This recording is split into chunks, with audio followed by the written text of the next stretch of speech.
সম্মানিত দর্শক, সোনালী life insurance company limited সংবাদ সংলাপে আপনাদের প্রত্যেককে স্বাগত জানাচ্ছি। সঙ্গে রয়েছে বিজন গুহ। আজকের সংবাদ সংলাপের বিষয় আমরা নির্ধারণ করেছি জুলাই আকাঙ্ক্ষা এবং বর্তমান প্রেক্ষাপট। সমসাময়িক জায়গা থেকেই আলোচনা খুবই প্রাসঙ্গিক। তারপরে আজকে বিশেষ দিন, কারণ জুলাই অভ্যুত্থানের প্রথম শহীদ আবু সাঈদের হত্যা মামলার রায় ঘোষিত হয়েছে আজকে, এবং সেই রায়ে 2 জন পুলিশ সদস্যের মৃত্যুদণ্ড এবং বাকি আসামিদের যাবজ্জীবন সহ নানান মেয়াদে সাজা হয়েছে। এবং এই রায় নিয়ে পরিবার থেকে শুরু করে তার সহযোদ্ধাদের নানান রকম মতামত আছে, এবং যে জায়গাগুলো থেকে অব্যাহতি পাওয়া হয়েছে সেগুলো আপিলের কথাও বলেছে। সুতরাং সেই জায়গায় আমরা খুব পুঙ্খানুপুঙ্খ বা বিস্তারিত আলোচনায় না গিয়ে আমরা বরঞ্চ জুলাই গণ অভ্যুত্থানের যে প্রধান আকাঙ্ক্ষা ছিল, আসলে প্রধান আকাঙ্ক্ষার জায়গা থেকে যদি আমরা বলি, তাহলে ন্যায় বিচার, গণতন্ত্র এবং প্রাতিষ্ঠানিক স্বচ্ছতা, আমরা সেই সময়টাকে যদি রিকল করি, তাহলে রাজপথে যে স্লোগানগুলো উচ্চারিত হয়েছিল, দেয়াল লিখনগুলো একদম ভাঙা হাতের লেখায়, আমরা যদি এখনো মনে করি কি বিষয়গুলো ছিল। কিন্তু পরবর্তীকালে অন্তর্বর্তী সরকার গঠন এবং তার যে 1.5 বছর, সেই জায়গায় সেই আকাঙ্ক্ষা কতটা রাখা গেল, কি কারণে রাখা গেল না, তাতে আসলে যদি মোটা দাগে বড় আকারে আমরা যদি রাখতে পারি সেটি একটি আলোচনা, যদি রাখতে না পারি তার দায় আসলে কার, রাজনৈতিক দলগুলোর নাকি আমাদের যে চলমান ব্যবস্থা সেটির দায়, বা সেই ব্যবস্থা থেকে আমরা বেরোতেই বা কেন পারলাম না। সামগ্রিক আলোচনা করতে চাই, তবে শুরুতে আপনাদের সঙ্গে পরিচয় করে দিচ্ছি কারা আছেন। আমাদের সঙ্গে রয়েছেন এনসিপির যুগ্ম সদস্য সচিব ফরিদুল হক, স্বাগত জানাই আপনাকে। এবং আমার ঠিক কাছাকাছি রয়েছেন সর্দার এম জাহাঙ্গীর হোসেন, আন্তর্জাতিক বিষয়ক সহ সম্পাদক, যুব দল কেন্দ্রীয় নির্বাহী কমিটি। আপনাকেও স্বাগত জানাই। ধন্যবাদ। জনাব ফরিদুল হক, আপনাকে দিয়ে আলোচনাটা শুরু করি। এবং আজকের দিন খুবই বিশেষ গুরুত্বপূর্ণ। আমরা জুলাইয়ের 16 জুলাই 2024 সেই দিনের কথা, এবং তারপরে ছাত্র জনতা তো গোটা দেশ এবং যেখানে আসলে বিশ্বব্যাপী এক ধরনের তোলপাড় হয়েছিল মানুষের মননে, চেতনায়, আজকের দিনে এসে যদি আপনি বলেন এবং পুরোটা জায়গা একদম নির্মোহভাবে যদি আপনি বলেন যে এই আন্দোলনটা কেবল কি ক্ষমতার পালাবদল ছিল কিনা, নাকি কাঠামোগত রাষ্ট্র সংস্কারের জায়গায় ছিল, কোন জায়গাটা আসলে ছিল, আকাঙ্ক্ষার জায়গায় যদি বলেন। জি, আপনাকে ধন্যবাদ। সহ আলোচক এবং দর্শকদেরকে শুভেচ্ছা জানাচ্ছি। নিশ্চয়ই শুধু ক্ষমতার পালাবদল কিংবা কি বলে যে একটা দল বদল করে আরেকটা দলকে পুরনো কাঠামোর রেখে ক্ষমতায় আনা, এটা মোটেই জুলাইয়ের গণ অভ্যুত্থানে যারা অংশগ্রহণ করেছে, যারা জীবন দিয়েছে, তাদের আকাঙ্ক্ষার মধ্যে এটা ছিল না। এবং আমি জুলাইয়ের আজকে আবু সাঈদের রায় হয়েছে, এটা একটু অবশ্যই আমাদের জন্য একটা বিশেষ পরিস্থিতি কিংবা বিশেষ দিন। আবার এই সময়টা বেশ আবেগপূর্ণ, কারণ আমরাও বহুবার গুলির সামনে পড়েছি, বেঁচে ফিরেছি, আমাদের স্মৃতিতে ওই জিনিসগুলো এখনো ধরেন দগদগে। এইরকম সময় যেটা হয় যে অনেক কিছু মনে পড়ে একই সাথে। ধরেন আমি মাঝে মাঝে ভাবি যে ধরেন আমাদের যে শহীদ আনাস কিশোর, সম্ভবত 10ম শ্রেণীর ছাত্র ছিল, সে 10ম শ্রেণীর একটা ছেলে, তার চিন্তায় কতটুকু আসতে পারে, আমরা কতটুকু ধারণা করতে পারি। আমি তার চিঠি যখন পড়ি, আমার আমি কোনোভাবে মিলাতে পারি না যে এরকম একটা চিঠি আমি লিখতে পারতাম কিনা, যে এইরকম গভীর ধরেন কি বলে দেশের প্রতি টান, মানুষের প্রতি টান, অন্যায়ের বিরুদ্ধে দাঁড়ানোর যে যুক্তি, এত সুন্দর করে লিখতে পারা, এবং এই লিখে সে কি বলে যে মৃত্যুর জন্য প্রস্তুত হয়ে যাওয়া, এই যে ব্যাপার, এটা একটা, এটার ভিতরে একটা স্পিরিচুয়াল ব্যাপার থাকে। একটা স্পিরিচুয়ালিটি ছাড়া জুলাইয়ে ওই ঘটনা এমনিতে ঘটে নাই। এখন এই স্পিরিচুয়ালিটি তো শুধুমাত্র যে প্রজন্মকে আসলে দেশ এবং রাজনীতি বিমুখ বলে আমরা জানি, এক্স্যাক্টলি, সেটিও খুব সেটা ধরেন ভেঙে ফেলা এবং একদম পুরোপুরি স্পিরিচুয়ালি জিনিসটাকে ধারণ করা, রাস্তায় নেমে আসা। এবং আমরা পলিটিক্যালি লিগেলি অনেক কথা বলি, আমি বারবার একটা কথা ইদানিং এ সেই কথা আরো বারবার বলতে হচ্ছে, যে ধরেন পিপলস সভরেন্টির একটা কথা বলি। আমি পিপলস সভরেন্টির ধরেন জায়গা থেকে যখন বাংলাদেশকে দেখি, যে কখন কখন পিপলস সভরেন্টি পুরনো লিগ্যাল সভরেন্টিকে পরাজিত করে তার কি বলে কর্তৃত্ব নিজের হাতে তুলে নিয়েছিল।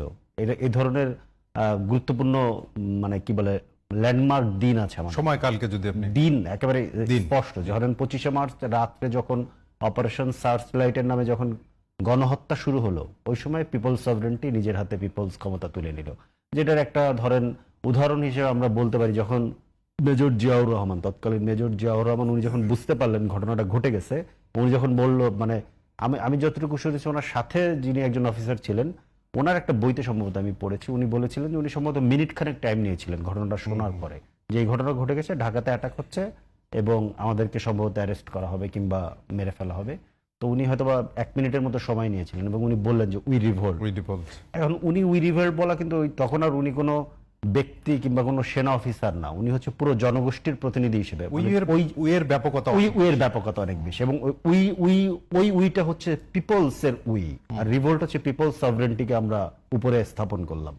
সিমিলারলি আবু সাইদ যখন প্রথমবার গুলি খায়, আমরা ভিডিওটা দেখেছি, প্রথমবার গুলি খাওয়ার পরে আবারও যখন সে দুহাত প্রসারিত করে দাঁড়ায়, ওই দাঁড়ানোটা মানে কিন্তু আরেক ধরনের রিভোল্ট। মানে ওই সময়ে হচ্ছে গিয়া লিগ্যাল সভরেন্টির পতন হয় এবং পিপলস সভরেন্টি উইন করে। এখন এই পিপলস যে সভরেন্টি ধরেন অনেক মূর্ত এবং বিমূর্ত রূপ থাকে। এখন ধরেন মূর্ত অনেক রূপ যে আমরা এক দফার ঘোষণা করি, বিমূর্ত অনেক কিছু থাকে আমাদের আকাঙ্ক্ষা হিসেবে আমরা যেগুলো বলি। অবশ্যই তো আমরা একটা পুরনো আকাঙ্ক্ষা কিংবা পুরনো কাঠামোর রাষ্ট্রের মধ্যে তো বাংলাদেশকে আমরা দেখতে চাইনি, এটা তো আমাদের ছিল না। আপনার কথা একটা শব্দ আপনি বললেন যে মূর্ত আকাঙ্ক্ষা থাকে, বিমূর্ত কিছু আকাঙ্ক্ষা থাকে। বিমূর্তগুলো আসলে সাধারণ মানুষের ক্ষেত্রে সব জায়গায় বোঝাটা খুব সহজ সাধ্য নয়। সেটিকে আসলে রাজনৈতিক দল বলেন বা যে কাঠামোর মধ্যে দিয়ে আমরা 1.5 বছর বা তারপরের সময়টায় আছি, সেটিকে একটা বিচ্যুতি ঘটানোর চেষ্টা ইন্টেনশনালি করা হয়েছে কিনা এটি না। বিমূর্তর এখানে আমার জুলাইতে আমাদের জন্য আর একটা গুরুত্বপূর্ণ ব্যাপার আছে যে বিমূর্তগুলো খুব দ্রুত, মানে জুলাই তো আমাদের এখানে একটা বিরাট বড় প্লাবনের মতো, খুব দ্রুত এসে দ্রুত চলে গেছে, মহাপ্লাবন যেরকম হয়। তো দেখবেন যে মানে এইটা আমরা বোধহয় 30 তারিখ থেকে পরবর্তী 10 দিন, মানে গণ অভ্যুত্থান হয়ে যাওয়ার পরেও 36শে জুলাইয়ের পরও আরো 3-4 দিন যাবত সারা বাংলাদেশে যেদিন প্রথম ছিল গ্রাফিতি লেখা হলো, ওই দিনটা থেকে যদি একেবারে 8 তারিখ কি 9 তারিখ পর্যন্ত, ইভেন 10 তারিখ পর্যন্ত যদি, তখনও গ্রাফিতি লেখা হচ্ছিল আমার যতটুকু মনে আছে। তো এই সময়টাতে আমরা কিন্তু আমাদের মানে বিমূর্ত আকাঙ্ক্ষাগুলোকে মূর্ত করেছি দেয়ালে, রাস্তায়, বিভিন্ন জায়গাতে, এবং এটা কিন্তু সারা বাংলাদেশে। খুব ইন্টারেস্টিং ঘটনা, আমি পরবর্তী 1-1.5 বছরে যত জায়গাতে গেছি, বিশেষত যত রিমোট জায়গাতে নিয়ে গেছি, সে ধরেন আমি এরকম ভাবতে পারি যে আচ্ছা ঢাকা শহরে নটরডেম কলেজ কিংবা আইডিয়াল স্কুলে পড়া একটা ছেলে কিংবা এই ধরনের কলেজে পড়া একটা ছেলে যেভাবে লিখতে পারে, কিংবা একটা মেয়ে যেভাবে, যেমন আমাদের মনে থাকার কথা প্রথম সম্ভবত এইচএসসি পরীক্ষাকে প্রত্যাখ্যান করলো নটরডেমের ছেলেরা, তো তাদের জন্য সিদ্ধান্ত নেওয়া যত ইজি, হয়তো বা ভুরুঙ্গাবাড়ির উপজেলা লেভেলের একটা ছেলের জন্য সিদ্ধান্ত নেওয়া, তো কারণ তাকে আমরা ধরে নেই যে এত ইয়ে না, সাধারণত ধরে নেই। কিন্তু আমার কাছে খুব ইন্টারেস্টিং বিষয় হচ্ছে আমি সব জায়গায় গিয়ে একই ধরনের ভাষা পেয়েছি, একই ধরনের লেখা পেয়েছি। মানে এটা তারা কপি পেস্ট করে হলেও অন্তত সেই আকাঙ্ক্ষাটা সে লিখে প্রকাশ করেছে। এখন ব্যাপারটা হচ্ছে যে আমাদের এখানে যেটা হয়েছে যে বারবার যেটা হয়, এই ধরনের বৈপ্লবিক পরিস্থিতি যখন তৈরি হয়, মানে আমরা তো একটা বিরাট বড় বৈপ্লবিক পরিস্থিতির মধ্যে ছিলাম, বৈপ্লবিক পরিস্থিতি যখন তৈরি হয় তখন পুরনো কাঠামো এবং নতুন কাঠামো, মানে ওল্ড এস্টাবলিশমেন্টের সাথে যারা নতুন একটা এস্টাবলিশমেন্ট চাচ্ছে কিংবা একটা নতুন কাঠামো চাচ্ছে, তাদের একটা সংঘাত তৈরি হয়। এখন এই সংঘাতের ভেতরে আমাদের ওল্ড এস্টাবলিশমেন্টের একটা খুব দারুণ অভিজ্ঞতা আছে, ওনারা খুব দ্রুত এটা বুঝতে পারেন, ডাউন হন, অর্গানাইজ হন এবং খুব দ্রুত পাল্টা অ্যাটাকে আসেন। এবং পাল্টা অ্যাটাকটা এমন ভাবে হয় প্রথম আপনি বুঝতেই পারেন না যে আপনার বিরুদ্ধে অ্যাটাক হচ্ছে, এবং খুব দ্রুত ওই অ্যাটাকগুলো করে করে আপনার যারা এই মানে ওল্ড এস্টাবলিশমেন্টের কি বলে রিস্ক হিসেবে চিহ্নিত হয়, তাদেরকে বিভিন্নভাবে ধরেন নিউট্রালাইজ করা হয়। আমি এই শব্দগুলো একটু অন্যভাবে বলতেছি, বিভিন্নভাবে তাদেরকে নিউট্রালাইজ করা হয়। নিউট্রালাইজ সবসময় ধরেন মনে করেন যে হাদি টাইপ নিউট্রালাইজ হয়, ব্যাপারটা তা না, অন্য বিভিন্ন ধরনের নিউট্রালাইজ হয়। ধরেন আমার কোনো একটা দুর্বলতা আছে, আমাকে এই দুর্বলতাটাকে কাজে লাগিয়ে আমাকে ওইখানে নিউট্রালাইজ করা হচ্ছে। কারো একজনের হয়তো বা একটু ধরেন অন্য ধরনের দুর্বলতা আছে, বিভিন্ন জন মানুষের বিভিন্ন রকম দুর্বলতা থাকে, কিন্তু ছোটখাটো দুর্বলতার ঊর্ধ্বে উঠে ধরেন তো একটা মানুষের বিরাট বড় বৈপ্লবিক আকাঙ্ক্ষা। ধরেন যেই মানুষরা রাস্তায় নেমেছিল, জীবন দিতে চেয়েছিল, এরা সবাই কি শুদ্ধ মানুষ পৃথিবীর? এটা তো হয় না, পৃথিবীতে কোনো শুদ্ধ মানুষ নেই। আমি আপনার একটা গল্প শুনেছিলাম, আমি জানি না এটা কতটুকু সত্য, আমি একটা গল্প শুনেছিলাম যে মুক্তিযুদ্ধের সময় কোন একটা গ্রাম, মানে কোন একটা জেলায় কোন একটা গ্রামে, ওই গ্রামটা ছিল চোরের গ্রাম, পুরো গ্রামটা চোরের গ্রাম। ওই গ্রামের প্রত্যেকটা পুরুষ মুক্তিযুদ্ধে অংশগ্রহণ করেছিল। এখন তার ওই মুক্তিযুদ্ধের সময় তার কোন পরিচয়টা প্রধান, মুক্তিযোদ্ধা পরিচয় নাকি চোর পরিচয়? এই ব্যাপারগুলো কিন্তু থাকে। আবার মুক্তিযুদ্ধের পরে ধরেন যারা ভালো মানুষ হিসেবে হয়তো মুক্তিযুদ্ধে গিয়েছিল, তাদের অনেকের আবার অধপতন হয়েছে। তাদের যখন অধপতন হয়, তাতে কি মুক্তিযুদ্ধের অধপতন হয়? তো জুলাইয়ের ক্ষেত্রেও তো ব্যাপারটা তাই, যে হয়তোবা যাদেরকে সমাজে ধরেন আমাদের প্রচুর টোকাই, কিংবা ধরেন যারা ওই যে রাস্তায় ফুটপাতে এখনো যারা ড্যান্ডি খায়, এই ছেলেরা যেভাবে ধরেন মানে ফাইট করছে, আমি নিজে হয়তো অনেক সময় ওই ফাইটটা করতে পারিনি। আমি তাদেরকে দেখে ধরেন কি বলে যে নিজেকে অনেক সময় মনে হয়েছে যে আমি বোধহয় ওদের থেকে কম সাহসী। এখন ওর যে ওই যে জীবন, ওই জীবনের সাথে কি আপনি মানে আমার তথাকথিত সুস্থ জীবনকে আপনি মিলাতে পারেন? এবং পরে আমি হয়তো ওই সময় যে তার ভূমিকা, ওই সময় তার যে ভূমিকা, আমি যে পরে অধপতিত হচ্ছি, তাতে কি আমার আগের ভূমিকাটা কিংবা জুলাইয়ে যে ধরেন আমাদের যে আকাঙ্ক্ষা সেটা কি অধপতন ম্লান হয়ে সেগুলো তো যায় হয় কিনা? না। জি, আমরা একটুখানি সর্দার এম জাহাঙ্গীর হোসেন আপনার কাছে আসি। যে প্রশ্নটা আমি শুরুতে ফরিদুল হককে করেছিলাম, আপনাকেও একই প্রশ্ন করব, সাথে যেটি ফরিদুল হক বলবার চেষ্টা করছিলেন যে ওল্ড এস্টাবলিশমেন্টের পক্ষে যারা থাকে, প্রতি সময় এরকম হয়, এবারেও তেমনটা হয়েছে, উনি যেটি বলছেন যে তারা শুরুতে ডাউন হয় এবং কি বলা যায় যে তাদের একটা ম্রিয়মান অবস্থান থাকে, পরে অর্গানাইজড হয়ে নতুন যে এস্টাবলিশমেন্টের পক্ষে যারা থাকে তাদেরকে আসলে এক ধরনের ঘায়েল করার প্রস্তুতি নেন। তো কোন পক্ষের কথা উনি বললেন খুব পরিষ্কার করে বলেননি। আপনার কি মনে হয় যে ওল্ড এস্টাবলিশমেন্টের পক্ষে কারা ছিল এবং তারা নতুন যে বাস্তবতা, নতুন যে বাস্তবায়নের কথা আমরা শুনেছিলাম, রাষ্ট্র কাঠামো বলি সবকিছু মিলে, কারা এই কাজটা আসলে করলো আকাঙ্ক্ষা যদি বাস্তবায়ন না হয়ে থাকে? ধন্যবাদ। আজকের এই জিটিভির প্রোগ্রাম যারা দেখেছেন এবং আমার সাথে আরেকজন আলোচক আছেন, তো সবাইকে ধন্যবাদ জানাই। আমি আপনার কথায় একেবারে বোনাফাইড কথা যেটা বুঝতে পারছি যে আপনি ওল্ড এবং নিউ এর কথা ফরিদ ভাই বলছেন, এবং এইটাই জায়গায় আপনি আসলে একটি আজকের এই আবু সাইদ হত্যার বিষয়টা নিয়ে দেখেন। এখানে আমার আলোচক একজন বলছেন আসলে বিপ্লব, এটা একটা বিপ্লব হয়েছে, স্বাধীনতার সময় যে একটা বিপ্লব হয়েছে এটা একটা বিপ্লব। এমনি কিন্তু পৃথিবীর সমস্ত বিপ্লবই আমরা একটা কথা জানি, বিপ্লব কোনো সময় ধ্বংসের কারণ হয় না, সৃষ্টি নতুন কিছু দেয়। তো আমি এই জায়গাটা পুরাণ যে বিষয়টা বলতেছেন, আমি তো অনেক কিছুই নতুন দেখতে পাচ্ছি। হ্যাঁ, যেহেতু একটা বিপ্লব হয়েছে, একটা ডেস্ট্রয় হয়ে গেছে, একটা ডাইনেস্টি, একটা রিজিম, একটা ফ্যাসিজম যদি আমরা বলি, সেটা একটা ধ্বংস হয়ে গেছে। এখন নতুন কিছু সৃষ্টি হয়েছে এবং সেই নতুন সৃষ্টির আকাঙ্ক্ষা এবং একটা প্রথার বিরুদ্ধে যারা বিপ্লব করেছে, যেমন স্বাধীনতা যুদ্ধে একটা প্রথার বিরুদ্ধে, সে এরকমই। তো আমি তো দৃষ্টিতে দেখছি যে নতুন কিছু নিয়েই তো আগামীতে দিন এগিয়ে যাচ্ছে। তো এই জায়গায় পুরাতনের খুব বেশি কিছু আমি দেখছি না। হ্যাঁ, এখন কিছু বিষয় আপনি যেটা মিন করতেছেন, কিছু বেসিক জায়গা যেটা আছে, এখন আপনি ধরেন পড়াশোনা করে আপনি আজকে এই জায়গা উপস্থাপক হচ্ছেন, এই প্রোগ্রাম হচ্ছেন, আমার বাবা বা আপনার বাবা একজন কৃষক, কিন্তু এটা তো বেসিক। ওই জায়গায় আপনি আর কি মডিফাই করতে পারবেন? হয়তো তাকে একটা সহজ ওয়ে করে দিতে পারেন। এটা হলো আমার কাছে মনে হয় যে আমি নতুনত্ব কিছু দেখতেছি এখানে। আমাদের পুরাণ বিষয় নিয়ে খুব হতাশ হওয়ার আমি কোনো কিছু দেখতেছি না। আর আবু সাইদের যে বিষয়টা বললেন, আজকে আপনার মূল কথা আমি যেটা বললাম, দেখেন আবু সাইদ আমাদের একটা বিপ্লবটাকে মহা বিপ্লবে পরিণত করেছে। বাংলাদেশের সমস্ত শ্রেণীর মানুষ এখানে ইনভলভ হয়ে গেছে, সেটা আবু সাইদের। তো আবু সাইদের আজকে যে বিচার হয়েছে, এটা আমরা একটা খুশির বা সফলতার যাত্রায় এগিয়েছি, এখনো কমপ্লিট হয়নি। আমি আরেকটি জিনিস বলে, উনি আবু সাইদ প্রথম শহীদ হয়েছেন। দেখেন আমাদের এর সাথে অনেক লোক হয়েছে, তাদের বিচারগুলো আমি মনে করি খুব দ্রুত হওয়ার দরকার। আর আবু সাইদের যে বিচারটা হয়েছে, এই বিচারটা খুব দ্রুত বাস্তবায়নের দরকার। তার আগে আমি একটি কথা বলি। আমি আজকে দেখলাম আবু সাইদের বিচারের যে দুইজন ব্যক্তিকে ফাঁসি দিয়েছে, দুইজনই একেবারেই পুলিশের মধ্যে একেবারে সদস্য। বিষয়টা আমি খুব দেখছি আর ভাবছি যে ও তো হুকুমের একজন এএসআই, একজন কনস্টেবল, ও কনস্টেবল থেকেই আসছে।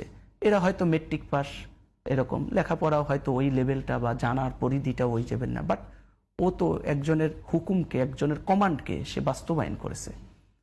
তাহলে এখানে আমি মনে করি যে ওর হুকুম, ওর কমান্ড যারা হয়েছে, আবু সাইদের বাবা যে মুরব্বী মকবুল, উনি কিন্তু বলেছেন যে আরো অনেক লোক এটার সাথে জড়িত, তাদের বিচারটা হওয়ার দরকার, তাই না? তো এই জন্য এই জায়গাটা আমার আরেকটু মনে করতেছে যে যারা এটার সাথে একেবারেই না, সেটা চিফ ওতপ্রোত প্রসিকিউটরও জড়িত, বলেছেন যে এইগুলো তো আমরা এই জন্য আমি কিন্তু কথাগুলো বলছি যে আমরা সফলতার যাত্রা সরকার জাহাঙ্গীর হোসেন, আমি যদি একটুখানি আপনার কথা বুঝে থাকি, আপনি যেটি বলছিলেন যে আপনার আপাত দৃষ্টিতে আপনার যেটি মনে হচ্ছে না যে আমরা নতুনের দিকেই তো যাচ্ছি, পুরাতন কোথায় আছি। এখন আপনি যদি এটি বলেন যে কিভাবে এই নতুনত্বটা বাস্তবায়িত হচ্ছে, আপনি যদি বিএনপির নির্বাচনী ইশতেহারের কথা বলেন বা 31 দফার কথা বলেন, তারা ঘোষণা করেছিলেন, এবং তার বিপরীতে না, একই ধারাবাহিকতা আমরা যদি জুলাই জাতীয় সনদ বলি, জুলাই বাস্তবায়ন অধ্যাদেশ বলি, প্রথম সংসদের সংবিধান সংস্কার পরিষদের শপথ না নেয়া, এই বিষয়গুলো বলি, মানে বিএনপি এবং অধ্যাদেশের জায়গাও যদি আমরা আসি, তাহলে বিএনপি আসলে কোনটিকে বাস্তবায়নের মধ্য দিয়ে, 31 দফা যদি বলি, ইশতেহার বলি, জুলাই জাতীয় সনদ, মানে কোনটির মধ্য দিয়ে আসলে নতুনত্বের পথে যাত্রা করছে? আপনি এই জিনিসটা দেখেছেন কিনা, আমাদের বিএনপি তৎকালীন আমাদের দলের মাননীয় চেয়ারম্যান, বর্তমান মাননীয় প্রধানমন্ত্রী জনাব তারেক রহমান, আমাদের যে রাষ্ট্র পরিচালনা বা রাষ্ট্র সংস্কারে যেই যে আপনি নতুনত্বর যে কথাটা বললেন, উনি যে এই নতুনত্বর জায়গা থেকে মানুষের পালস বুঝে একটা রাষ্ট্র সংস্কার বা রাষ্ট্র পরিচালনার একটা কাঠামো কিন্তু দিয়েছিলেন, এটা আপনারা জানেন। তো সেটা একটা সংস্কার, পাশাপাশি যখন বিপ্লব হলো, বিপ্লবে একটা সংস্কার কমিশন গঠন হলো, জুলাই সনদ যেটাকে বলতেছে।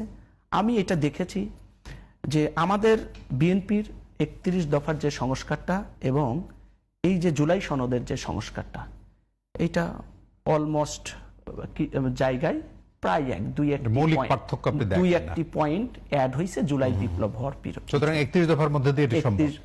তাহলে জুলাই জাতীয় সনদ, এখন আমি আপনার কাছে আসি যে জুলাই জাতীয় সনদ দেখেন 133টা পয়েন্ট ছিল এই জুলাই জাতীয় সনদে, এর মধ্যে ইতিমধ্যেই কিন্তু 98টা, আমি এর আগে অধ্যাদেশের কথা আপনি বলছেন, অন্তর্বর্তী সরকার, আমি এর আগে কিন্তু এর আরেকটা টক শোতে আমি বলছি স্টার নিউজে, তো 98টাই কিন্তু এটা বাস্তবায়নের পথে।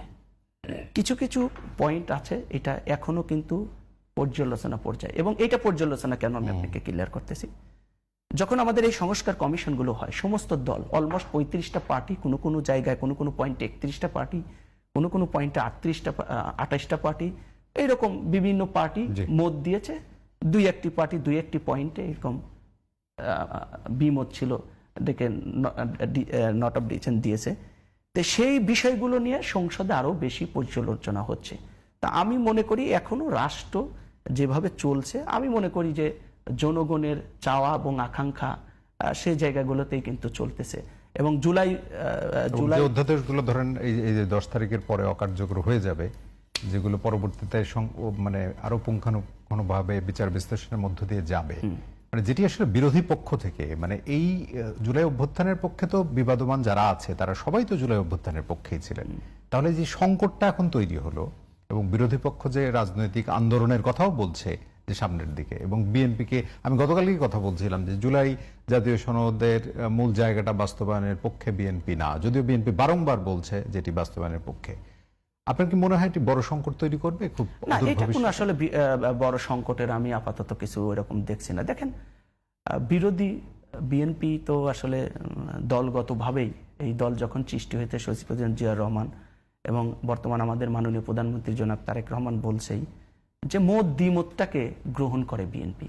তো সংসদে এখানে যারা বিরোধী দল তাদের তো কিছু বিরোধী পয়েন্ট থাকতেই হবে, তবে তারা যে পয়েন্টগুলোতে নিয়ে তারা বিরোধ দেখাচ্ছে, আমি আশা করি এগুলো ঠিক হয়ে যাবে। তবে আমি একটি জায়গায় তাদের জায়গা বিরোধী পক্ষের আমি সংসদে যে কথাগুলো দেখি, তারা এই সংস্কারের দুই একটি পয়েন্ট নিয়ে বেশি কথা বলছে। আপনি যেমনটি বললেন সংবিধান, তারা কিন্তু কোনোভাবেই জুলাই সনদে আছে, তারা কিন্তু কোনোভাবেই, যেহেতু তারা বলছেন যে জুলাই যোদ্ধা বা আমরা যুদ্ধ করেছি, সংগ্রাম করেছি, এই জায়গায় আছি, আপনি কম বেশি এটা জানেন।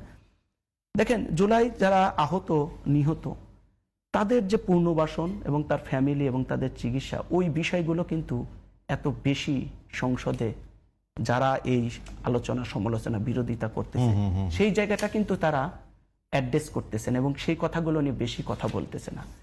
এখানে যারা বিরোধী দল আছে তাদের কিছু চিন্তা ভাবনা আছে, আর বিরোধী দল যদি সংসদে এভাবে কথা না বলে তাহলে সংসদটাও তো এত, আপনি যে আমাকে ডাকতেন না, মানে প্রাণবন্ত দেখা প্রাণবন্ত হতেন, এই যে আপনি আমাকে ডাকতেন না। তো আলোচনা সমালোচনা, আর আমাদের দল আসলে আলোচনা সমালোচনার জায়গা খুবই অ্যাকসেপ্টেবল একটা প্লেস।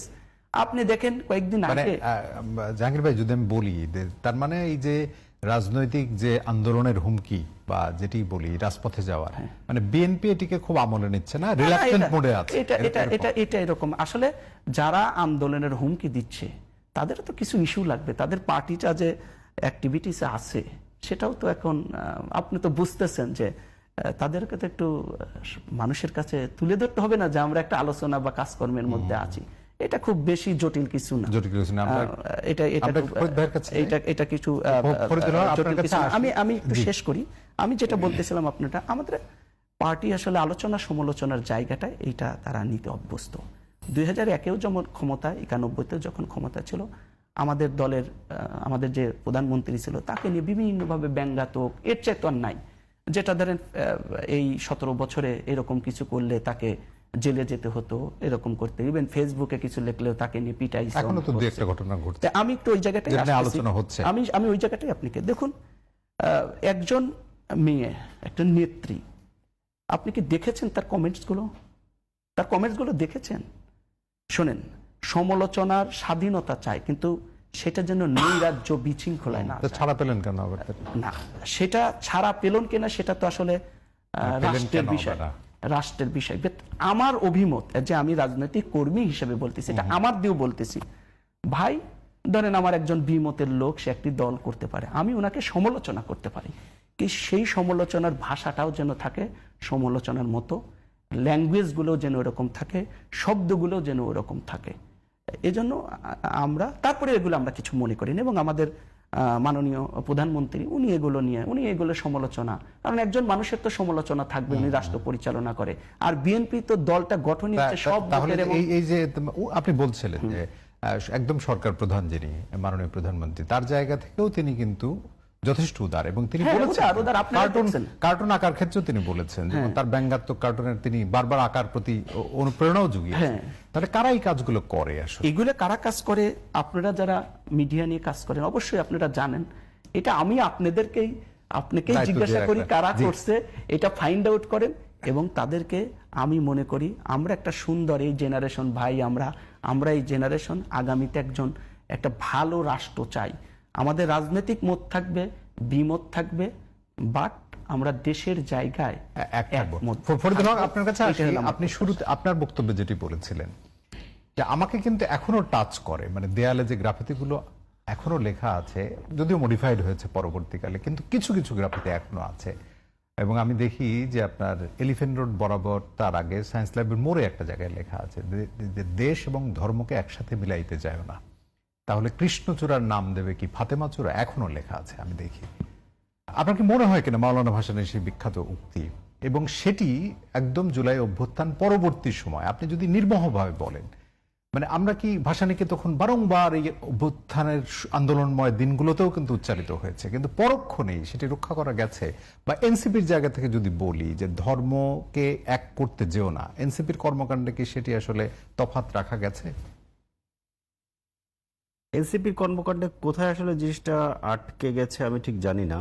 মানে এই অভিযোগটা এনসিপির বিরুদ্ধে করা হয়, মানে মোটা থেকে যদি আপনি নির্বাচনে ঐক্যের জায়গায় বলেন, একটা জিনিস যেটা হচ্ছে যে এনসিপি যেহেতু মানে ধর্মপন্থী দলগুলোর সাথে এনসিপি ওঠা বসা করেছে, তো সেই জায়গাটা থেকে একটা এই অভিযোগটা মানে করা তার হয়। কমিটমেন্ট কিন্তু এরকম ছিল না, ধর্মপন্থী দলগুলোর সাথে কমিটমেন্ট, এখন এখানে ব্যাপারটা হচ্ছে মানে আপনাকে এই অনেকগুলো জায়গা থেকে জিনিসটা দেখতে হয়। ব্যাপারটা হচ্ছে যে ধর্মপন্থী দলগুলো শরিয়া কায়েম করতে চায়, এটা তাদের পলিটিক্স।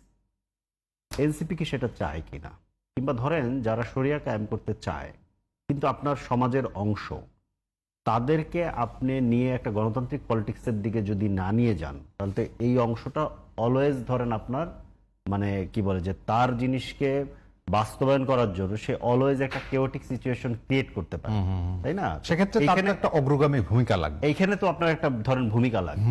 সো আপনি সেই অগ্রগামী ভূমিকা কি আছে? অবশ্যই আপনি কি মানে 11 দলীয় জোটের যে ধরেন নির্বাচনী ঐক্য, যেটা নির্বাচনী ঐক্যকে আপনি কোথাও দেখেছেন যে শরিয়া কায়েম করতে চায়? আমরা তো একটা গণতান্ত্রিক রাষ্ট্রের সংস্কার চাচ্ছি। তো আপনি তাদেরকে যে এখানে আনতে পারলেন, এইটার কৃতিত্ব আপনি কেন আমাদেরকে দেন না? এটা একটা ব্যাপার। আরেকটা ব্যাপার হচ্ছে যে এবং এটা নিয়ে কিন্তু এনসিপির ভেতরেও তো এক ধরনের আলোচনা হয়েছে, আপনাদের সাধারণ সেটা তো সভাগুলো আছে, হয়েছে, সেটা তো আছে। আপনাদের অনেক সদস্য পদত্যাগ দল থেকে ছেড়ে চলে গেছে। এইগুলো ব্যাপারটা হচ্ছে কি, এখানে একটা ধরেন মানে কি বলবো, যে একটা ইসলামোফোবিক একটা ন্যারেটিভ আছে, এখানে ইসলামোফোবিক ন্যারেটিভ আছে। এই ন্যারেটিভটা হচ্ছে কি এক একটা সময় এক একটা জায়গার উপরে ভর করে। মানে ভরটা হচ্ছে এরকম যে ও নিজে একটা পাটাতনের উপরে দাঁড়ায়, তাদেরকে ব্যবহার করে একটা গ্রুপ অফ পিপলকে অলওয়েজ হচ্ছে এখানে মানে সোসাইটি থেকে বাদ দিয়ে দিতে চায়, কিন্তু they are the part of the society. ধরেন এখানে যে হাজার হাজার মাদ্রাসা আছে, মাদ্রাসা আছে, এই মাদ্রাসা থেকে যে ছাত্ররা পড়াশোনা করে বের হচ্ছে তাকে আপনি কি করবেন? এটা তো আপনাকে এই প্রবলেম মানে এই প্রশ্নের সলভ করতে, প্রবলেম আকারে দেখা না, প্রশ্নের সলভ করতে হবে। মানে যেটা এক্সিস্ট করে, হ্যাঁ, যেটা আছে অলরেডি, আপনি কি তাকে প্রতিবার সাপ্লাই এনে গুলি করে মেরে ফেলবেন? এটা তো হয় না, এভাবে তো একটা জনগোষ্ঠীকে ধরেন নাই করে দেওয়া যায় না।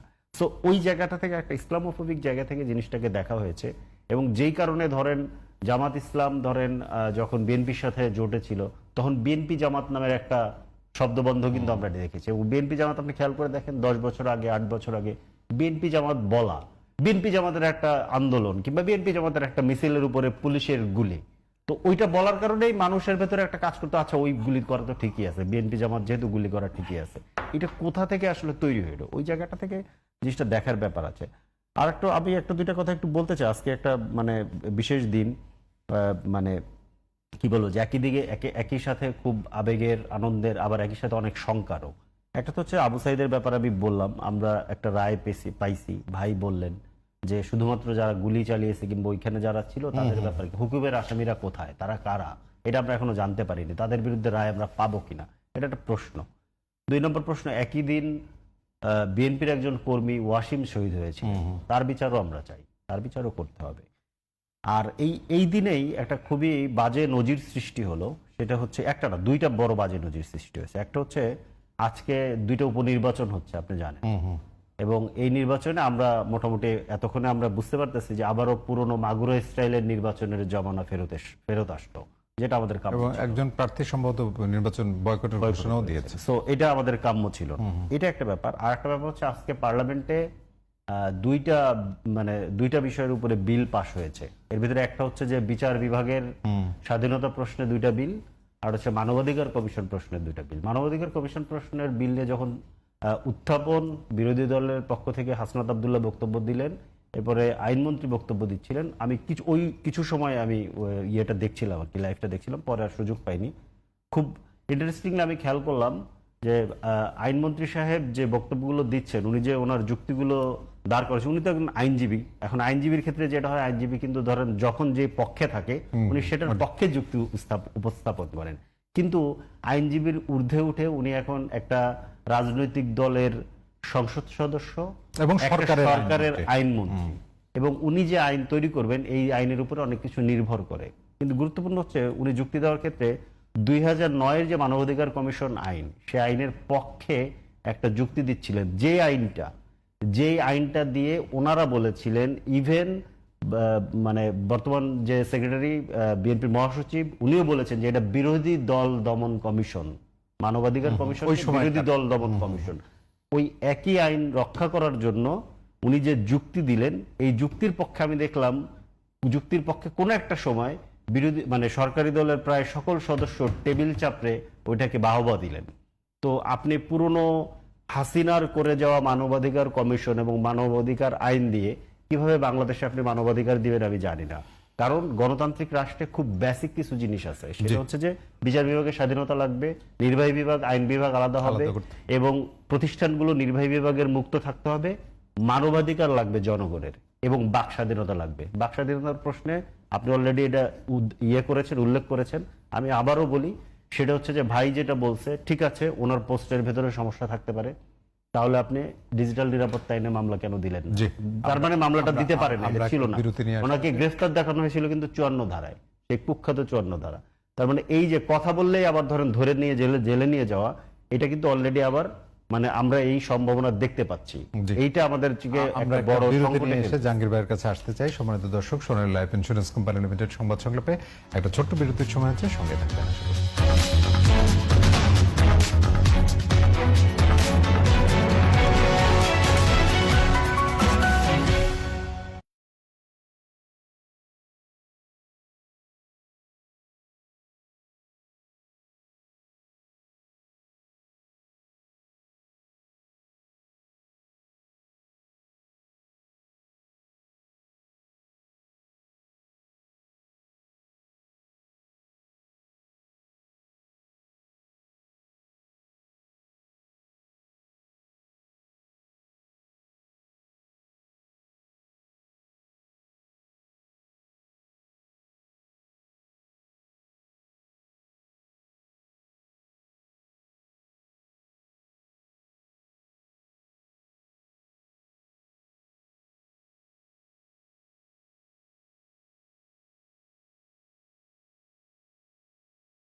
সুপ্রিয় দর্শক, বিরতির পর আরেকবার স্বাগত জানাচ্ছি সোনালী লাইফ ইন্স্যুরেন্স কোম্পানি লিমিটেড সংবাদ সংলাপে এবং আমরা আলোচনায় আছি জুলাই আকাঙ্ক্ষা এবং বর্তমান প্রেক্ষাপট। সর্দার জাহাঙ্গীর হোসেন, আপনার কাছে আরেকবার আসি। ফরিদ ভাই যে বিষয়গুলো বলবার চেষ্টা করছিলেন, বিস্তৃত পরিসরে অনেকগুলো কথা বলেছেন। মোটা দাগে যদি আমি বলি যে নির্বাচন, এই যে আজকের দিনেও যে নির্বাচন হলো, সেই নির্বাচনে অনিয়মের অভিযোগ এবং একটি প্রার্থীর বয়কট করার ঘোষণা আপনি দেখেছেন, সেটি মানে এইটিকে আপনারা এখন পর্যন্ত দলীয়ভাবে কোনো বক্তব্য এসছে কিনা, কিন্তু আপনার কাছে যদি জিজ্ঞেস করি যেটি আসলে বিচ্ছিন্ন ঘটনা নাকি একটি বৃহত্তর কাঠামোগত যে সমস্যা অতীতে বলা হয়েছে সেটির একটি অংশ আপনি মনে করেন কিনা, এবং নির্বাচন কমিশনের ভূমিকা যদি আপনি বলেন, স্বাধীন নির্বাচন কমিশন তার ভূমিকা এই সময়ে এসে অন্তত নির্বাচন নিয়ে তো প্রশ্ন তোলার কথা ছিল না, কিভাবে ব্যাখ্যা করবেন? ধন্যবাদ। বিরতির পরে সব দর্শক সহ দেখেন, আমি নির্বাচনের পুরো প্রক্রিয়াটাই আপনাদের মাধ্যমেই দেখলাম লাইভ। এটা কিন্তু কখন এই পোস্টপন্ড করছে, অর্থাৎ এখান থেকে সরে গেছে, সেটা আপনি জানেন। বিষয়টা হচ্ছে যে জনগণ যদি আপনি ভোট না দেন তাহলে তো আপনার পাশ করার সুযোগ নেই, তাই না? জনগণ আজকে আমাদের দল বিএনপিকে ভোট দিয়ে বিপুল ভোটে জয়লাভ করছে, এটা আপনি জানেন। এখন উপনির্বাচনের বিষয়টা আপনি যেভাবে বলছেন, এটা ভোটটা খুবই সুষ্ঠু হয়েছে। এখন কোনো ব্যক্তি আমাদের কিছু কিছু দলের বা মানুষের এরকম একটা আছে যে যখন দেখবে যে আমরা যখন একটা ছোট সময় আমরাও খেলাধুলা করতাম, আমি তো গ্রামে বাড়ি, ওই যে কাচের গুলি দিয়ে গুলি খেলতাম, মার্বেল দিয়ে, তো আমাদের এই আঞ্চলিক ভাষায় গুলি বলে, মার্বেল এটা খেলতাম। যখন দেখতাম যে খেলায় তো আমি হেরে যাচ্ছি বা আমি নিশ্চিত পরাজয়, তখন এরকম করে মাখাইয়ে দিতাম। তো বিষয়টা এরকম, আপনি মানুষের ভোটে, ভোটারদের ভোটে সে হেরে যাচ্ছে, এটা জাস্ট পাবলিককে একটা কি করা কনফিউজ তৈরি করার জন্য তারা পরিকল্পিতভাবে এই কাজটা করেছে। তাছাড়া ভোট তো এখানে সুন্দরভাবে হয়েছে। আমার চেয়ে আপনারা যারা মিডিয়া কর্মী তারা আরো ভালো জানেন। বরঞ্চে যারা নির্বাচন বয়কট করলো শেষে এসে, তাদের 2-4 জন আপনাদের মিডিয়ার মাধ্যমে দেখলাম, একজন বলাকা বেগম নামে এরকম একটা নাম, উনি বলতেছে যে আমাকে ওনার শিশু সহ ভোট দেওয়ার জন্য নিয়ে আসছে একটি দল। সে সাক্ষাৎকার বলতেছে, আপনাদের সুবাদে আমি জানতে পারলাম। তো এই জায়গায় তো আমি আর কোনো প্রশ্ন করার সুযোগ দেখি না বা কোনো কিছু না। জনগণ বুঝে, আসলে এই সময়ের জনগণ বুঝে যে আসলে কোনটা সত্য। আমি আপনার এখানে বসে মানে মুখরোচক কথাবার্তা বলে যাব, ওইটাও বোঝে, আবার কোনটা সঠিক এটাও জনগণ বোঝে। তো এই জন্য আমার এই নির্বাচন প্রক্রিয়া নিয়ে আর এর বেশি কোনো কথা না, আশা করি আপনাকে আমি মানবাধিকার কমিশনের জায়গা থেকে যেটা বললাম, 2009 সালের যে সেটি নিয়ে বর্তমানে আইনমন্ত্রী সেই পক্ষেই আবার কথা বলছে। শোনেন, মানবাধিকার যদি বলি, গুম যদি বলি, অধ্যাদেশের আমি জায়গা আপনাকে থেকে বলি, মানবাধিকার কমিশনের বিষয়গুলো নিয়ে কিন্তু বিশদ ইন্টারিম গভর্নমেন্ট এখন যা হচ্ছে, এই যে আবু সাইদের যে বিচারটা, আপনি বলতে পারেন যে একটি বিচার এই সরকারের, আমাদের বিএনপির এই সরকারের মাধ্যমে এটা হলো। এই মামলাগুলো কিন্তু ইন্টারিম গভর্নমেন্টের সময় হয়েছে। দেখেন, আমাদের এই আবু সাইদের নিয়ে যত কথাবার্তা হয়, প্রথম আমাদের দলের একজন নেতা, ছাত্র দলের নেতা চিটাগাংয়ের ওয়াসিম, ওকে কিন্তু ওর বিচারটা কিন্তু এখনো, ওই সময় কিন্তু তাকে ওইভাবে সম্মানও দেখানো হয় নাই। ওনাকে বিভিন্নভাবেই ওনাকে যথাযথ জায়গায় বলা, আবার এটাকে তার মামলার বিষয়গুলো নিয়ে মানে এক কথায় তার প্রতি একটা অবিচার করা হচ্ছিল ইন্টারিম গভর্নমেন্ট। সে বিষয়টা আমি যাচ্ছি না। এখন মানবাধিকার বিষয়টা আসি, যেহেতু একটা কমিশন, এটা একটা সেটেলমেন্ট বিষয়, আমি মনে করি অনেক বিষয়গুলো ছিল ওই সময় যখন সংস্কার কমিশনগুলো ছিল, অনেক বিষয়গুলো ভাইও জানে, আপনারাও জানেন, নোট অফ ডিসেন্ট দেওয়া ছিল। তার মানে কি, সেখানে নোট অফ ডিসেন্ট দিলেও এবং না দিলেও সেখানে যেহেতু অনেক দিন ধরে, প্রায় আমি যতটুকু জানি 47টা এই কমিশনের মিটিং হয়েছে, সবগুলো বিষয় বিশদ হয়েছে। এখন ওই জিনিসগুলো কিন্তু এখন বাস্তবায়নের পথে। জাস্ট কি বাস্তবায়ন করার জন্য একটা সংসদ লাগে, সংসদ ছাড়া তো এটা করা যায় না, আপনি নিজেও জানেন। যদি ইন্টারিম গভর্নমেন্টের এই সুযোগ থাকতো তাহলে কিন্তু তারা করে ফেলতো। সেখানে একটা সেটেলমেন্ট বিষয়ে একটা সিদ্ধান্ত নিয়ে গেছে। তো এই জিনিসগুলো যেটা বলতেছেন, এই জিনিসগুলো না আমি মনে করি এখন আর আলোচনারই বিষয়, এটা একটা সেটেলমেন্ট ইস্যু। এখন জাস্ট এটা সংসদে বাস্তবায়নের দিকে যাচ্ছে। এখন সমালোচনার লোকও তো লাগবে। একটা কথা আছে না, আপনি যতই ভালো করেন, মানুষ তো আমরা, একই পোশাক দেখবেন দোকানে রাখছে, আপনার পছন্দ হচ্ছে না, আর একজনের পছন্দ হচ্ছে না, কোনো একজন ব্যক্তির গিয়ে ওইটা পছন্দ হয়ে যাচ্ছে।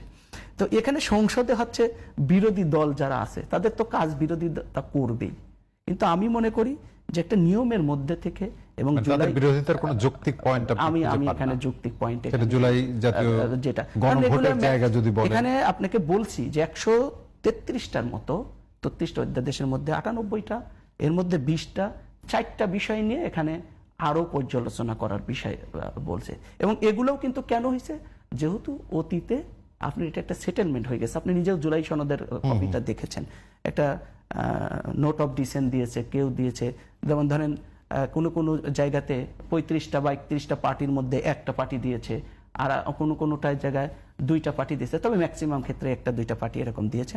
এগুলো বিষয়ে একটা সেটেলমেন্ট ইস্যু হয়ে গেছে। এখন এগুলো কোনো বিষয় না। আমি মনে করি যে আমরা আমাদেরকে যারা বিরোধিতা, আমি ধরেন সহজ করে যদি বলি, যে ধরেন জুলাই জাতীয় সনদ বাস্তবায়ন হবে কবে নাগাদ, কিভাবে, সেই নিশ্চয়তা পাওয়া গেল কিনা? যদিও বলছে অক্ষরে অক্ষরে পালন করা হবে। সংবিধান সংস্কার পরিষদের শপথ নেওয়া হবে কিনা, গণভোটের রায় কি হবে, মানে এগুলো কি পরিষ্কার হয়েছে নাকি জনপরিসরে এর কোনো বিভ্রান্তি আছে বলে মনে করেন? আমি তো বিভ্রান্তির কিছু দেখছি না সব পরিষ্কার। এখানে তো বিভ্রান্তির কথা দেখছেন, আপনিও যেটা দেখতেছেন সংসদে, ভাইও দেখতেছে, আমরাও দেখতেছি, সংসদে তো দেখছি না আমরা সবাই। এখানে তো বিভ্রান্ত হওয়ার কোনো কিছু নাই। বিভ্রান্ত হয়ে গেলে তো সেটা জনগণ অবশ্যই প্রত্যাখ্যান করবে। অতীতে যারা করছে তাদের কিন্তু প্রত্যাখ্যান করছে। আমি এখানে এখন পর্যন্ত, আজকে পর্যন্ত আমি আপনার মনে আছে বিভ্রান্তর কি কিছু না, আওয়ামী লীগ দেখছি না। সরকার ওই কথাটাই বলতো যে যদি ক্ষমতা থাকে তাহলে রাস্তায় করে দেখান। মানে সেটি না, আমি সেই ভাষাটা বলতে চাই না। আমি সেই ভাষাটা বলতে চাই না। আমি মনে করি এটা আমাদের দলের, আমাদের যে বর্তমান প্রধানমন্ত্রী, আমাদের মাননীয় প্রধানমন্ত্রী জনাব তারেক রহমান বিরোধী দলের নেতাকে নিয়ে কিন্তু বসতেছে না। তাহলে আপনি ওই কথায় ফিরে যাইতে চান না। তার মানে কি, একটা সৌহার্দ্যপূর্ণ ভ্রাতৃত্ববোধের জায়গা থেকে এগুলো হচ্ছে, সমালোচনা হচ্ছে, আলোচনাও হচ্ছে, বিরোধিতা হচ্ছে, সেটা সংসদে হচ্ছে। এগুলো থাকবেই। আগের জায়গাটা এখন নাই, আগের জায়গার ব্যাকও আসবে না। সুতরাং ফরিদ ভাই, মানে আমি বারবার আসলে জাহাঙ্গীর ভাইকে বলবার যেটি চেষ্টা করলাম, এবং জাহাঙ্গীর ভাইও পরিষ্কার করে যেটি বলবার চেষ্টা করছিলেন যে আগের জায়গায় ফেরার আসলে কোনো সুযোগ নাই, যেভাবে আপনারা বলেন কিনা, সবকিছু ব্যাখ্যা পাওয়া গেছে কিনা সংসদে। আমি জাস্ট একটা উদাহরণ দিই। বিএনপি সরকারি দল, ওনারা 3টা ডকুমেন্টের উদাহরণ দেয় বারবার। একটা হচ্ছে যে 31 দফার উদাহরণটা বেশি দেয় সবচেয়ে। নির্বাচনী ইশতেহারের কথাও বলে, পাশাপাশি জুলাই সনদ অক্ষরে অক্ষরে পালন করা হবে, দাড়ি কমা সেমিকোলন সহ। এটা বোধহয় স্বরাষ্ট্রমন্ত্রী পার্লামেন্টে দাঁড়িয়েও বলেছেন। আজকে যে 2টা বিল বাতিল করা হলো, বিচার বিভাগ সংক্রান্ত যে 2টা বিল, আমি একটু আপনাকে পড়ে শোনাই। 31 দফার দফা 10 থেকে পড়তেছি। অধস্তন আদালত সমূহের নিয়ন্ত্রণ ও শৃঙ্খলা বিধান সুপ্রিম কোর্টের উপরে ন্যস্ত হইবে। বিচার বিভাগের জন্য সুপ্রিম কোর্টের নিয়ন্ত্রণাধীন একটি পৃথক সচিবালয় থাকিবে। এই পৃথক সচিবালয় করার জন্য কোর্টের রায় আছে, সেই রায় অনুযায়ী একটা অধ্যাদেশ করা হয়েছিল, সেই অধ্যাদেশ অনুযায়ী অলরেডি একটা সচিবালয় প্রতিষ্ঠা করা হয়েছে। আচ্ছা, এটা গেল 31 দফায়। এবার আসলে হচ্ছে নির্বাচনী ইশতেহারের দফা 20-এর পরে ঘ বিচার বিভাগের কার্যকর স্বাধীনতা নিশ্চিত করার জন্য সংবিধান ও মাজদার হোসেন মামলার রায়ের আলোকে বিচার বিভাগের কার্যকর ও স্বতন্ত্র স্বাধীনতা নিশ্চিত করা হবে। এবার আসেন আমাদের হচ্ছে সবচেয়ে গুরুত্বপূর্ণ ডকুমেন্ট, আমাদের চার্টার, জুলাই চার্টার, যেটা আমাদের বর্তমান সময়ের ম্যাগনা কার্টা। এদিনে আমি আজকে পত্রিকায় একটা লেখাও লিখছি যে ম্যাগনা কার্টা থেকে জুলাই সনদ, ক্ষমতার পুরনো অসুখটা কিভাবে, ওইটা আমি একটু বলি। 52 দফা সুপ্রিম কোর্টের সচিবালয় প্রতিষ্ঠা, এটা বিস্তারিত লেখা আছে, দফা 52 জুলাই চার্টার। সেখানে 32টি রাজনৈতিক দল একমত, কেউ নোট অফ ডিসেন্ট দেয়নি। খেয়াল করেন, প্রত্যেকটা জায়গাতে বিএনপি কমিট করেছে যে তারা সুপ্রিম কোর্টের আলাদা সচিবালয় প্রতিষ্ঠা করবে। এখানে কিন্তু 2টা ইস্যু, আরেকটা হচ্ছে যে বিচারক নিয়োগের প্রসিডিওর, আমি ওইটাতে আপাতত যাচ্ছি না।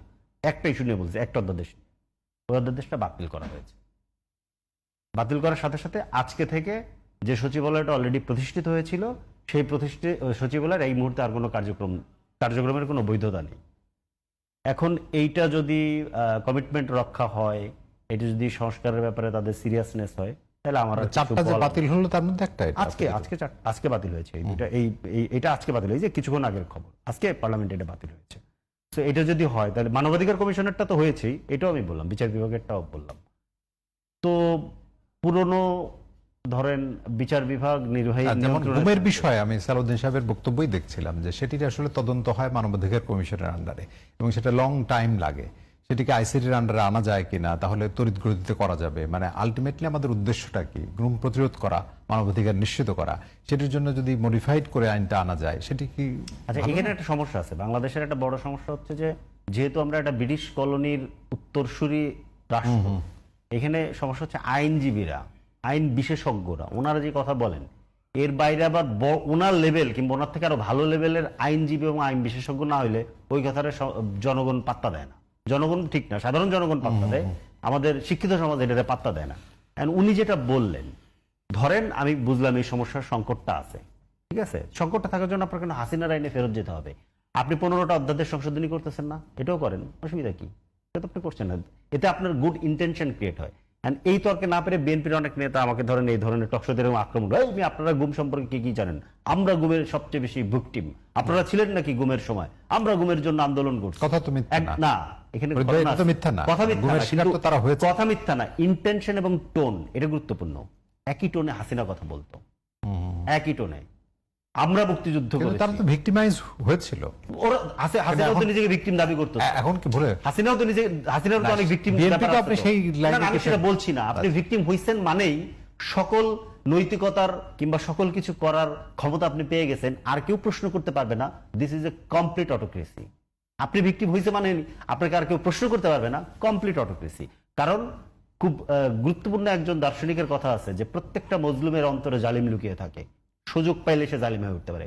এই জন্য যে মজলুম গতকালকে ছিল, আজকে যে ক্ষমতায় এসেছে তার জালিম হওয়ার সম্ভাবনা আছে। তাকে আটকানো হইতেছে গিয়া রাজনৈতিক কর্মীর দায়িত্ব জনগণের পক্ষ থেকে। প্রশ্নের মানে সেটি কি সবার ক্ষেত্রে আপনি বলেন, মানে এই যে প্রতিটি মজলুমের ভেতরেই যে জালিম থাকে, লুকিয়ে থাকে, মানে এটা একটা ধরেন, এটা একটা সেটি মেটাফোর। ধরেন যারা লিডিং দিয়েছিল মেটাফোর তাদের মধ্যে আছে। অনেকের মধ্যেই তো আছে। আপনি ধরেন আজকে ইসরায়েল দেখেন না, হলোকাস্টের মধ্যে যেভাবে ইহুদিদেরকে নিধন করা হলো, ওই হলোকাস্টকে পুঁজি করে একটা নতুন পলিটিক্যাল ইডিওলজি জায়নিজম সেটা প্রতিষ্ঠা হইলো, একটা মানে কলোনি স্থাপন করলো প্যালেস্টাইনে, এবং ওইটাকে বেস করে আজও ধরেন মনে করেন যে গণহত্যা চালানো হচ্ছে। এই যে আমি গতকালকে একটা ভিডিও আজকে আমি শেয়ার করছি ফেসবুকে, মানে ধরেন আমরা বাক স্বাধীনতার কথা বলি, আমেরিকাতে অন্তত এতটুকু আছে, পেন্টাগনে কয়েকজন অফিসারকে ডেকে নিয়ে গেছে, কারণ এদেরকে বলছিল হচ্ছে অস্ত্র নিয়ে ইসরায়েলে যাইতে, তোরা অস্বীকার করছে আমরা যাব না। তারপরে এদেরকে ওইখানে অ্যারেস্ট করতেছে, অ্যারেস্ট করার সময় এটা ভিডিও করছে, ওই ভিডিওটা পাবলিশ করা হয়েছে। তো ওই ভিডিওর মধ্যে মানে একেবারে সিনিয়র লেভেল অফ অফিসার্স, এর ভিতরে 3 জন ভদ্র মহিলা, একজন পুরুষ, আমি দেখলাম যে ভিডিওটা, ওরা চিল্লায় বলতেছে যে প্যালেস্টাইনে জেনোসাইড হচ্ছে, হলোকাস্টকে তোমরা প্রতিবাদ করো, হলোকাস্টের মতো আরেকটা জেনোসাইড হচ্ছে প্যালেস্টাইনিদের উপরে, তোমরা আমেরিকানরা এটার প্রতিবাদ করো, এটার প্রতিবাদ করো। আছে তো, পৃথিবীতে এই ঘটনা আছে, জি। পৃথিবীতে এই ঘটনা আছে। সো মানে আমি এত বড় জায়গায় যেতে চাই না, আমার কথা হচ্ছে যে আপনি এটা কমিট করেছিলেন, আপনি করছেন না কেন? প্রশ্নের উত্তর কি? উত্তর দিতে হবে তো। মানে আপনি বললে হবে না যে ধরেন উনি আমার সাথে খুব ভালো, প্রধানমন্ত্রী ধরেন প্রতিদিন বিরোধী দলের নেতার সাথে বসে থাকে, তাতে লাভ কি? উনি যদি পুরনো পথে বাংলাদেশকে চালাতে চান তাহলে তো হবে না। উনি বলছেন আই হ্যাভ এ প্ল্যান। কি প্ল্যান? হাসিনার রাষ্ট্র আপনি চালাবেন? ধরেন ওনারা মানে খুব বড় খুব ধরনের খেপে অভিযোগ যায়, কিন্তু। উনি খুব খেপে যায়, ওনারা খুব খেপে যায়। 72-এর সংবিধান শুনলে আপনাদের গায়ে জ্বলে কেন? আপনারাও তো 72-এর সংবিধান রাখতে চান না, আপনারা তো 78-এর সংবিধান রাখতে চান। আপনারা কি 72-এর সংবিধানের ধর্ম নিরপেক্ষতা সমাজতন্ত্র রাখতে চান? 72-এর সংবিধানে তো বিসমিল্লাহির রহমানির রহিম ছিল না, সেটা কি আপনারা উঠাই দিতে চান? আপনারা 72-এর সংবিধানে তো ধরেন ছিল না, কি বলে যে রাষ্ট্রধর্ম ছিল না, আপনারা কি সেটা উঠাই দিতে চান? খেয়াল করেন, ওনারাও তো এটা চায় না, ওনারাও তো 78-এর তারা তো 72 হ্যাঁ, কিন্তু তার মধ্যে আবার একটা মুজিবিনদের কথা- সংবিধান তার মধ্যে বলে। আবার একটা কথা আছে, এইখানে একটা গুরুত্বপূর্ণ কথা আছে। ওনারা যেটা বলেন এটা ঠিক, ওনারা আসলে যে কাঠামোগত যে আবরণ, এটাকে পরিবর্তন দেখিয়ে এটা যে মূল ক্ষমতা কাঠামো ওইটাকে ঠিক রাখতে চান। ওই যে বিচার বিভাগ নিজের অধীনে থাকবে, ওই যে পার্লামেন্টে আর্টিকেল 70 থাকবে, জি। এবং 142 দিয়ে সংবিধানকে বাকশাল প্রতিষ্ঠা একটা হবে। পঞ্চদশ সংশোধনীর পথে তো আবার হাঁটতেছে বড় রকমের অভিযোগ আসলে। বড় সিরিয়াসলি জাহাঙ্গীর পঞ্চদশ ভাই আসলে সংশোধনীর বলা পথে আমাদের- হাঁটতেছে। আরেকটা হচ্ছে যে 31 দফার কথা বারবার বলা। 31 দফার প্রথম কথা হচ্ছে সাংবিধানিক সংস্কার কমিশন প্রতিষ্ঠা করা হবে। খেয়াল করেন আমরা ওনারা কি শেষ করলেন, দিকে আছি। ওনারা কি করলেন, এসে সংবিধান সংশোধনের একটা সংসদীয় কমিটি করলেন। সংবিধান সংস্কার পরিষদের শপথ তো নেনই নাই, গণরায়কে তো ধরেন প্রত্যাখ্যান করেছেনই, শপথ করলেন, এবং পার্লামেন্টে দাঁড়িয়ে বললেন যে সংবিধানে তো কোথাও সংস্কার কথা লেখা নাই। কে বললেন? যিনি আসলে যখন 31 দফা লেখা হচ্ছে উনি তখন দেশে ছিলেন না। তার মানে আইদার উনি আবার এসে বলছেন উনি নাকি প্রচুর পড়াশোনা করছেন, তাহলে আইদার উনি এসে 31 দফা পড়েন নাই, অথবা 31 দফা সম্পর্কে উনি বোঝেন নাই, অথবা 31 দফাকে উনি ওন করেন না। জাহাঙ্গীর ভাই আমরা শেষ দিকে আছি। আমি সংকট তো থেকে গেল। আমি একটু বলি ওনার জি, উত্তর বলে, আমি জানি আপনি এটাতে আসবেন। উনি একটি খুব বড় কথা বলে ফেলছে যে শেখ হাসিনার টোনে। তা আমরা যদি বলি যে ওনারা শেখ হাসিনার টোনে কথা বলেন, ওনারা শেখ হাসিনার টোনে কিভাবে শেখ হাসিনার টোনে করে দেখেন। এনসিপি এমনি কিন্তু অনেক এগুলো নিয়ে আমি নর্মালি বিতর্কে যাইতে চেয়েছিলাম না, যেহেতু এখানে এনসিপির অনেকেই আমাদের সাথে জুলাইতে আন্দোলন সংগ্রামে ছিল। আমরা আমাদের দল, আর দেখেন আমাদের মাননীয় প্রধানমন্ত্রী কিন্তু একটি কথা সবসময় বারবার বলছে, যারা জুলাই যোদ্ধা বা যারা ছিল তাদের কিন্তু সুরক্ষার বিষয়গুলো চিন্তা করছে, সেগুলো নিয়ে কিন্তু তারা এইভাবে কথা বলে না। এই এনসিপির একটা শেখ হাসিনা বা এই আওয়ামী লীগের একটা টোন এদের মধ্যে আছে। উনি যেভাবে বললো সেই টোনটা আমি আপনাকে বলি, এরা কিন্তু এই জুলাই আন্দোলনটা, এটার ফলাফলটা, কৃতিত্বটা সবাই মনে করে নিজেদের করে নিতে চায়। নিজেদের করে, এটা আপনারা নিজেরাও। আমি আপনার কথা ট্রফি ভাই, দিয়ে দেওয়া হয়েছে। আমি আপনার কথার সময় উত্তর দেই নাই, আমরা শেষ দিকে আপনি আছি, শেষে মানে বলবেন। এই আলোচনার হয়তো আমি সম্পূর্ণ আজকে বলি, করা যাবে না। ওনারা কিন্তু এই কাজটা সব সময় করে, স্টিল নাও করতেছে। আসলে কি এখানে কারা কারা যোদ্ধা করেছে আপনি দেখেন, আমাদের দলের নেতাকর্মী কি পরিমাণ গুম হয়েছে, কি পরিমাণ হত্যা হয়েছে। আমরা কিন্তু শেখ হাসিনা এবং আমাদের দলের নেতাকর্মী যারা যুদ্ধ করেছে আজকে 17 বছর ধরে, তারা কিন্তু কেউ ভিতরে সাবেক ছাত্রলীগ নেতাও ছিল না, কেউ সাবেক গুপ্তও ছিল না, এগুলো কিন্তু ছিল না। তাহলে তাদের কিন্তু বেসিক যদি বলি ব্লাড কিন্তু ফ্যাসিস্টের। এখন তারা সুবিধার সময় তারা তাদের রূপটাকে চেঞ্জ করে ফেলছে। আমি এই কথা যেতে চাই নাই, কিন্তু উনি যেহেতু জাহাঙ্গীর ভাই, আমরা শেষ করতে হবে। এটা বললাম। আমি আরেকটি কথা বলি, একদম আমার কিন্তু একটা আপত্তি জানালাম, নিন্দা জানালাম। আমার এইটা জায়গায় কিন্তু একটা কনফিউজ জায়গা আছে। আমাদের লড়াইকে সম্মান শেষ আপনি আমার নিন্দা জানালাম। আপনি আমার কথা শুনবেন, জাহাঙ্গীর ভাই, আমরা তারপরে শেষ বলবেন। করতে এটা হবে। না, নিন্দা জানালাম। আরেকটা জিনিস, এনসিপি কে দেখতে হবে তারা যে 11 দলের সাথে আছে, তারা কোন সংগঠনের প্রক্সি সংগঠন কেন, এটা নিয়ে আমার কনফিউজ জি, আছে। নিন্দা জানালাম। আমরা আবার শেষ নিন্দা করি। জানালাম। সংগঠন সর্দার এম জাহাঙ্গীর হোসেন ফরিদুল হক, আমরা শেষ করি। এবং এই বিতর্কটাকে আসলে সংসদেও যেটি হচ্ছে, আজকে টকশোতেও যেটি হলো, আমরা গণতন্ত্রের সৌন্দর্য হিসেবেই দেখতে চাই। গণতন্ত্র রুদ্ধ হবে সেরকম জায়গায় না যাক। আমরা একটা অসম্পূর্ণ আলোচনা আজকে শেষ করলাম, নিশ্চয়ই সামনের দিনে কথা হবে। সবাইকে ধন্যবাদ সঙ্গে থাকবার জন্য।